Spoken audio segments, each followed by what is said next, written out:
السلام علیکم، میں فروق اعظم. آپ دیکھ رہے ہیں میرا یوٹیوب چینل. یقیناً آپ خیریت سے ہوں گے.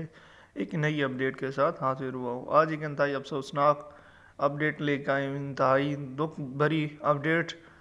مفتی اعظم، مفتی پاکستان حضرت علامہ مولانا مفتی منیب الرحمن، ان کے نوجوان بیٹے جو کہ رضا الہی سے وفات پا چکے ہیں. انتہائی افسوسناک خبر ہے.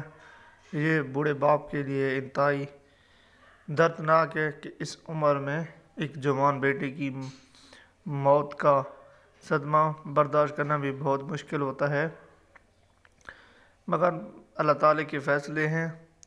اللہ ایسا دکھ کسی باپ کو نہ دے. ہماری دعائیں ہیں کہ مرحوم کو اللہ پاک جنت الفردوس میں اعلیٰ عطا فرمائے اور مرحومین کے لواحقین کو صبر جمیل عطا فرمائے. مزید ایسی انفارمیٹیو ویڈیو کے لیے ہمارے چینل کو آپ نے ابھی تک سبسکرائب نہیں کیا تو جلد جلد سبسکرائب کر لیں اور بیل آئیکن کے بٹن پر کلک کر دیں تاکہ ہمارا آپس میں رابطہ جڑا رہے. دعاؤں میں یاد رکھیے گا. اگلی ویڈیو میں ملتے ہیں. اللہ حافظ.